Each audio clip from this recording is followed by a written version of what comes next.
Right now, if an Iranian official needs a decision from the very top of their government, they cannot send an email, they cannot make a phone call. Because Iranian leadership is terrified of Israeli intelligence tracking their electronic signals, they rely on a system straight out of the 1800s.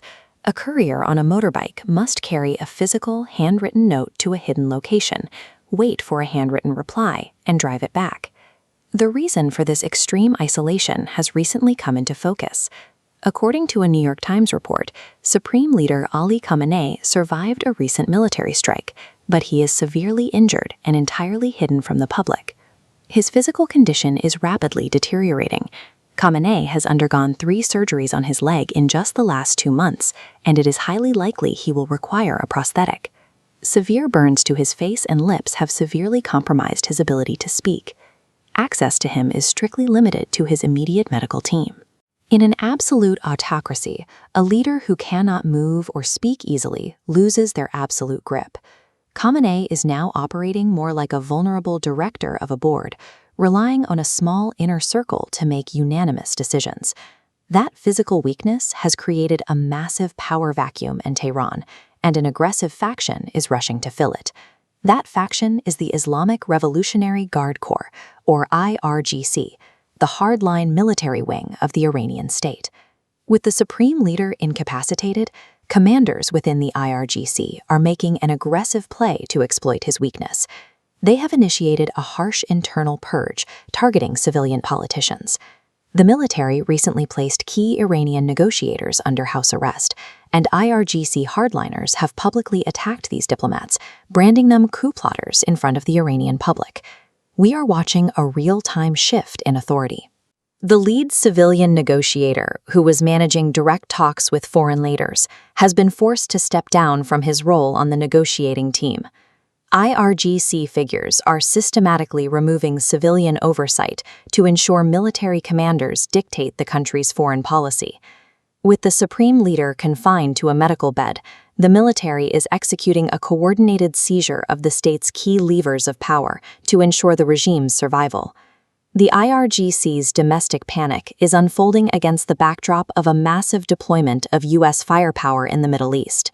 The United States has surged a record-high level of naval assets to the region, effectively trapping the Iranian military within its own borders. For the first time since the 2003 Iraq War, 3 U.S. aircraft carriers, bringing over 200 aircraft and 15,000 sailors, are operating in the region simultaneously. They are enforcing a strict naval blockade, aggressively intercepting every vessel heading to or from an Iranian port. As of this week, 34 ships have encountered the blockade and turned around. This creates an immediate logistical nightmare. Iran cannot export its oil, and shutting down older oil wells risks permanently destroying 5 to 10% of their drilling capacity. Their domestic storage is completely maxed out. To avoid shutting the wells off, the regime is pulling aging, retired tankers into the ocean to use strictly as floating storage bins. The military uses oil money to pay its enlisted soldiers, its domestic enforcers, and the local proxy militias operating checkpoints across the country. The U.S. blockade restricts this specific cash flow, threatening the IRGC's primary means of funding its operations. If those funds dry up, the military loses its ability to buy the loyalty of its own troops. The blockade threatens the exact mechanism the IRGC uses to maintain control.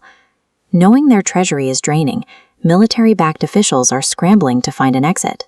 The Iranian foreign minister is urgently flying a small delegation to Pakistan to attempt back-channel negotiations with U.S. officials.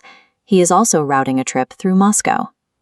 Iran previously transferred enriched uranium to Russia under the 2015 nuclear deal, and now Tehran is likely seeking Russian security guarantees and a safety net in case these new negotiations collapse. This map shows the Strait of Hormuz, a critical choke point between Iran and Oman. The delegation is traveling to Muscat to secure joint control.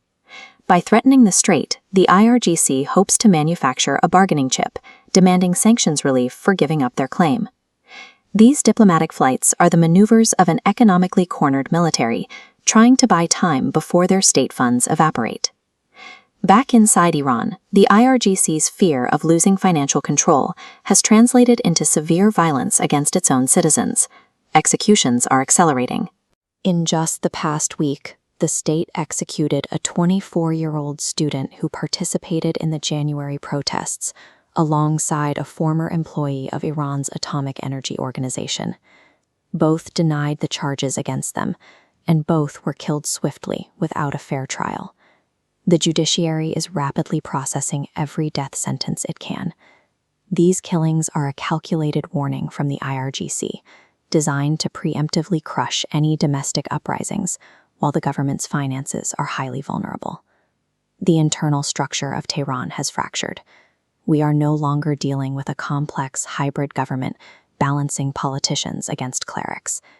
As the autocrat hides, the nation operates as a paranoid military dictatorship, backed into a corner and fighting desperately for its life.